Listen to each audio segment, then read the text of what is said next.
Hello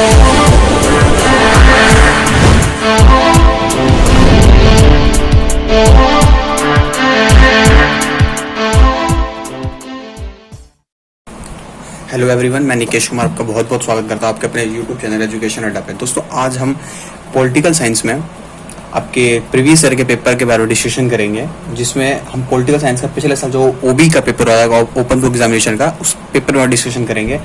तो दोस्तों, ये आपका पेपर कोड नंबर जिसमें दे रखा है C166। उसके बाद आपका पाठ्यक्रम का नाम होगा BA प्रोग्राम, टाइटल आपका होगा इंटरनेशनल रिलेशन, और आपका सेमेस्टर होगा थर्ड ईयर वाला। ठीक है, ये पेपर आपका सर सिर्फ 2 घंटे का हुआ था और कितने मार्क्स का, 100 नंबर का मार्क्स हुआ था। तो सबसे पहले दोस्तों ये देखते हैं कि इसके अंदर में सबसे पहला क्वेश्चन आपका जो आया था, वो सबसे पहला क्वेश्चन आपका ये आता है इसके अंदर, अंतर्राष्ट्रीय संबंध के अध्ययन में विश्व व्यवस्था सिद्धांत का वर्णन कीजिए। कि जो अंतर्राष्ट्रीय संबंध के अध्ययन में हमें विश्व व्यवस्था सिद्धांत का वर्णन करना। तो दोस्तों, इसके अंदर विश्व व्यवस्था सिद्धांत के अंदर जैसे मैंने आपको मैंने आपको पहले टॉपिक में बता चुका हूँ, जिसका मैंने वीडियो को डिस्क्रिप्शन में लिंक दिया हुआ है, आप चेक कर सकते हो। उसके अंदर में कि विश्व व्यवस्था सिद्धांत में हुआ क्या था कि आपको खुद पता है कि इसमें इसको 3 पार्ट्स में डिवाइड कर दिया था, परिधि, अर्ध परिधि और आपका हो गया था केंद्र में इसको डिवाइड कर दिया गया था। ठीक है, तो इसी के अंदर में इसमें आपका अर्धशील हो गया था, विकासशील देश हो गए थे, और भी इसके अंदर चीजें आ गई थी। उसके बाद हम इसके अंदर में देखते हैं कि इन्होंने कई विचारकों ने अपना मत भी दिया था कि किस प्रकार सही है, किस प्रकार गलत है। उसके बाद हम इसके अंदर में देखते हैं कि आज के समय में बहुत ज्यादा महत्वपूर्ण हो चुकी है विकास की नीति में। उसके बाद इसी के अंदर में आपको आता है निर्भरता का सिद्धांत, जो आंड्रे गांडर फ्रैंक ने दिया था। ठीक है, ये आपका पहला क्वेश्चन हुआ। उसके बाद हम सेकंड क्वेश्चन की बात करते हैं। सेकंड क्वेश्चन जो आपका आता है वो ये आता है, सेकंड क्वेश्चन आता है शीत युद्ध। शीत युद्ध अंत के मुख्य कारण की व्याख्या कीजिए। कि शीत युद्ध के अंत के मुख्य कारण के व्याख्या कीजिए कि शीत युद्ध कैसे समाप्त हुआ था। उसके बाद दोस्तों हम ये देखते हैं कि शीत युद्ध के समाप्ति के क्या कारण थे। कि शीत युद्ध की उत्पत्ति क्या हुई थी, दूसरे विश्व युद्ध के बाद शुरू हुई थी। उसके बाद क्या देखते हैं, इसके अंदर जैसे टाइम बीतता चला गया था वैसे ही हुआ था इसके अंदर में। उसके बाद इसका अर्थ लिख सकते हैं। सबसे पहले हम इसका अगर एक सीक्वेंस आप देखते हैं तो सबसे पहले आप इसके बारे में डिटेल दे सकते हैं कि इसका परिचय कह सकते हैं आप, परिचय हो गया। दूसरा इसमें क्या होगा, इसका अर्थ होगा कि शीत युद्ध का अर्थ क्या है। शीत युद्ध की शुरुआत किसी से, वॉल्टर लिपमैन ने सबसे पहले इसका वर्णन किया था, फिर क्लैपिंग ने इसका वर्णन किया था। उसके बाद हम इसके अंदर में ये देखते हैं कि इसके क्या कारण थे, किन कारणों से विश्व युद्ध आपका ये शीत युद्ध आरंभ हुआ था। उसके बाद क्या था इसके कारण, जैसे कि हो गया सोवियत संघ की आर्थिक मजबूरियां। उसके बाद आपका था सोवियत संघ का बिखराव, कि सोवियत संघ बिखरने के बाद इसमें महत्वपूर्ण पड़ा था। उसके बाद इसमें आप लिख सकते हैं साम्यवादी देशों और बाजार व्यवस्था के बारे में। उसके बाद गोरबाचेव की व्यक्तित्व एवं नीतियां उनकी कैसी थी। उसके बाद आप इसके अंदर में ये लिख सकते हैं कि अब लास्ट में इसका आपका टॉपिक आ जाता है शीत युद्ध की समाप्ति के अंतर्राष्ट्रीय राजनीति पर प्रभाव। कि शीत युद्ध की समाप्ति का अंतर्राष्ट्रीय राजनीति पर क्या प्रभाव पड़ा था। तो इसके अंदर में हम भी देख सकते हैं कि इसके बहुत सारे महत्वपूर्ण इसके प्रभाव पड़े थे। जैसे सबसे पहले हम इसमें आप लिख सकते हैं, इसके अंदर में कई सारे आपके युद्ध हुए थे, कई सारे कारण थे इसके अंदर में। ठीक है, उसके बाद आप लास्ट में इसमें लिख सकते हैं निष्कर्ष। ठीक है, तो आपका सेकंड क्वेश्चन कंप्लीट हुआ। अब आते हैं थर्ड क्वेश्चन पे। थर्ड क्वेश्चन क्या, वेदांत का क्या अर्थ है। वेदांत के अंत वे नए शीत युद्ध के आरंभ के लिए उत्तरदायी कारणों का विश्लेषण कीजिए। उत्तरदायी कारण क्या है, तो वेदांत के समय क्या हुआ था, क्यूबा मिसाइल संकट जो था आपका, उसमें क्या हुआ था कि जब शीत युद्ध चल रहा था उसमें एक छोटा सा द्वीप था, इसका नाम था क्यूबा। तो क्यूबा के अंदर में क्या हुआ था आपका कि क्यूबा में सोवियत संघ ने मिसाइलें अपनी तैनात करनी थी। ठीक है, जिसकी वजह से वो अपने तनाव में आ गया था, जिसे हम शिथिलता या वेदांत के नाम से भी जानते हैं। इसके अंदर में इसका अर्थ लिख सकते हैं कि ये एक फ्रेंच भाषा का शब्द है जिसका अर्थ होता है तनाव, शिथिलता इत्यादि। उसके बाद इसके कारण क्या थे, सबसे बड़ी इसमें कारण क्या थे आपके, सबसे पहले देखते हैं हम राष्ट्रीय हित सबसे बड़ा कारण था, राष्ट्रीय हित की पूर्ति करना इसमें सबसे बड़ा कारण था। उसके बाद हम सकते हैं कि सोवियत संघ की आर्थिक स्थिति थी। उसके बाद था परमाणु शक्ति संतुलन था। उसके बाद नवशीत युद्ध था। उसके बाद इसके उदय के कारण क्या थे,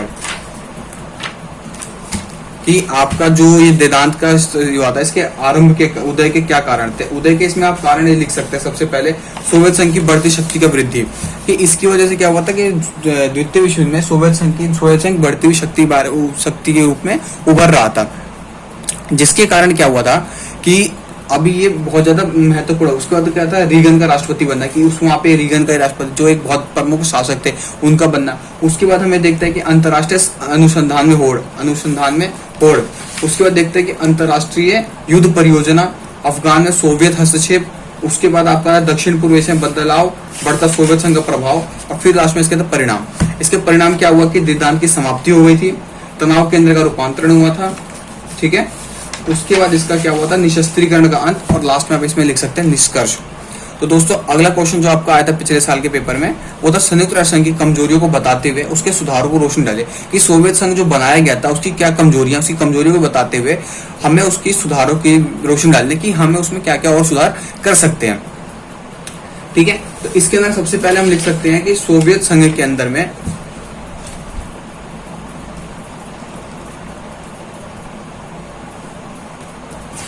एक सेकेंड, हाँ, तो इसके अंदर सबसे पहले आप ये लिख सकते हैं इसके अंदर में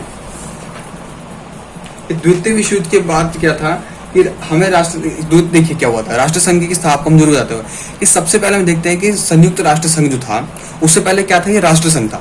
तो राष्ट्र संघ के अंदर में क्या हुआ था कि ये अपने जो भी इसको जिस चीज के लिए इसको बनाया गया था उसमें विफल रहा था। अब संयुक्त राष्ट्र संघ में भी कुछ कमजोरियां थी जो 1945 में आपका बनाया गया, 1945 में जो बनाया गया था आपका, इसके अंदर में कुछ ना कुछ कमजोरियां थी, जिसके कारण क्या हुआ कि इसके अंदर में कुछ ना कुछ समय के अनुसार बदलते चले गए। क्योंकि स्टार्टिंग में जो शुरुआत में जब हम देखते हैं, शुरुआत में ये अपने तरीके से बनाया गया था कि हमें अभी किस चीज की जरूरत है। उसके बाद जैसे समय बदलता गया तो बदलते नियमों के साथ में ही ये क्या हुआ, इसके साथ इसमें नए नए सुधार किए गए। उसके बाद हम इसके अंदर में और देखते हैं कि राष्ट्र संघ के इसका बदल दिया था। उसके बाद इसमें विभिन्न अंग बनाए, विभिन्न महत्वपूर्ण अंग बनाए, जिसमें आपकी महासभा थी, सुरक्षा परिषद थी, आर्थिक एवं सामाजिक परिषद थी, न्याय परिषद थी, अंतर्राष्ट्रीय न्यायालय था, सचिवालय था।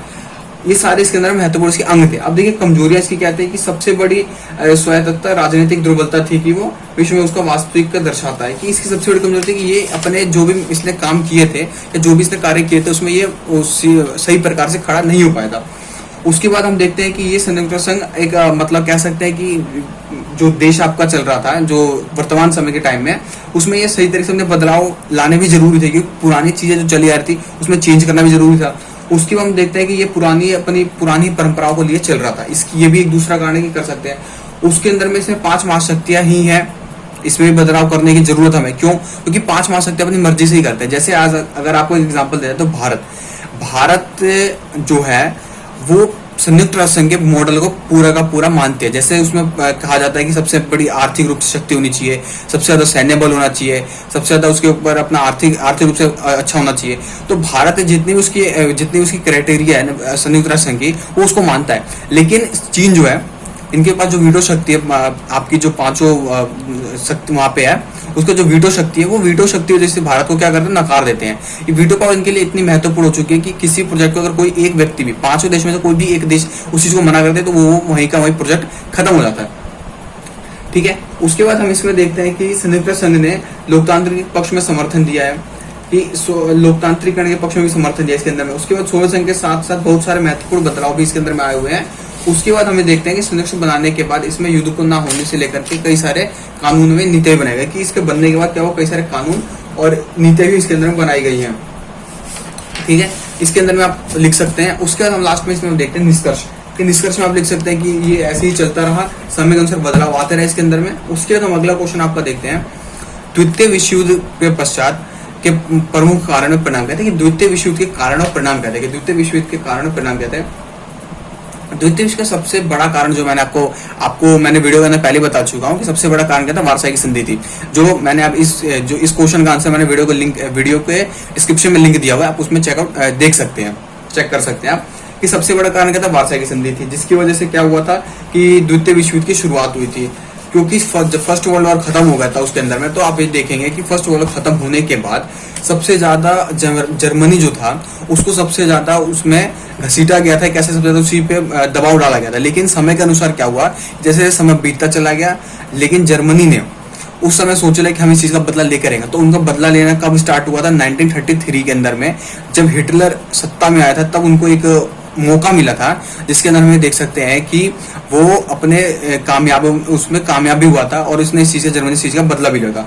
तो सबसे पहले हम देखते हैं कि आपका संयुक्त वार्सा पे आपका हो गया, ये वार्सा संधि हो गई थी। उसके बाद हम इसमें देखते हैं कि बहुत सारी कमी, इसने वार्सा संधि में बहुत ज्यादा इसने काम किया था। जैसे कि जर्मनी को 15% कृषि योग्य भूमि दी थी, 12% पशु दिए थे, 10% कारखाने भी छीन लिए और सारी घाटी के कोयला खाने फ्रांस को दे दी थी। फिर राइनवन घाटी का अंतरराष्ट्रीय कर दिया। जर्मनी और सैनिक संस्था पर एक लाख निश्चित किया। पनडुब्बी और लड़ाकू विमान रखने पर पूरी तरह पाबंदी लगा दी इन्होंने।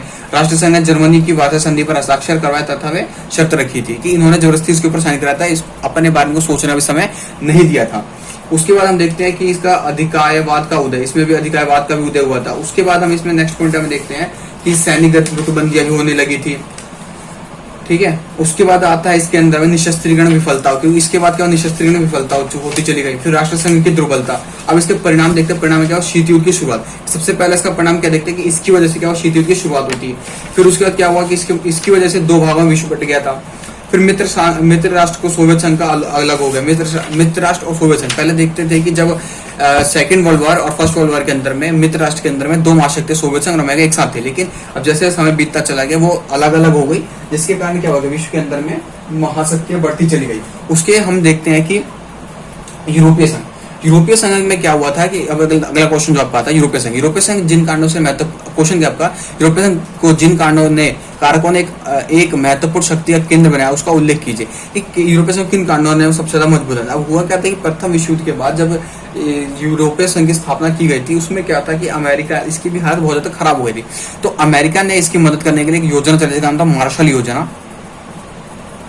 मार्शल योजना बनाई थी, जिसके अंदर क्या था कि इसके जितने भी, क्योंकि यूरोपीय संघ था क्या, सब जो जितने भी यूरोपीय कंट्रीज थी, जैसे आपको सबसे ज्यादा बताया था कि सबसे ज्यादा नुकसान किसको होता है, यूरोपीय कंट्रीज को हुआ था। तो यूरोपीय संघ के जितने भी राष्ट्र सबको सब में सुधार के लिए इसके अंदर बनाया गया था। उसके बाद जैसे समय बीता, जैसे कि इसमें आर्थिक रूप से, राजनीतिक रूप से, उसके बाद आपका हो गया विचारों के रूप से, मतलब कई तरह से इसकी मदद की गई थी। उसके बाद जैसे समय बीता चला गया, राष्ट्र संघ जो यूरोपीय संघ था ये एक बहुत बड़ी महाशक्ति के रूप में उभरा। एक टाइम पीरियड ऐसा भी आ चुका था कि जब इसकी जो वैल्यू थी, या कह सकते हैं जो इसका महत्व था, वो अमेरिका से भी बहुत ज्यादा हो गया था और अमेरिका से भी ये आगे निकल चुका था। इसके बाद हम देखते हैं कि बहुत बड़ा केंद्र के रूप में इसको माना जाता है। इसमें आर्थिक रूप से माना गया, राजनीतिक रूप से, सांस्कृतिक रूप से, उसके बाद आपका शैक्षणिक रूप से, सैनिक रूप से, मतलब कई कारण थे इसके अंदर में यूरोपीय संघ की महत्वपूर्ण शक्ति बनाने में। लेकिन सबसे पहले इसकी मदद किसने की थी, अमेरिका ने मार्शल योजना के तहत की थी। लेकिन अब इसी मार्शल योजना की वजह से ये और भी ज्यादा मजबूत हो चुका। आज इस समय में देखते हैं कि इसका अपना खुद का बहुत सारे प्रोजेक्ट चल रहे हैं, बहुत सारे काम करते रहते हैं, ठीक है। ओके दोस्तों, ये आपके कुछ क्वेश्चन थे जो पिछले साल के थे, 2019 के आपके क्वेश्चन, 2020 के आपके क्वेश्चन थे ये, जिसके अंदर में ये क्वेश्चन कुछ 6 क्वेश्चन आपको बताए गए थे। तो दोस्तों आशा करता हूँ आपको क्वेश्चन समझ में आ गए होंगे। बाकी जितने भी क्वेश्चन आपको उसके लिंक में, डिस्क्रिप्शन में लिंक मिल जाएगा, आप उसमें चेकआउट कर सकते हैं, ठीक है दोस्तों। मिलते हैं नेक्स्ट वीडियो में। ओके दोस्तों, धन्यवाद।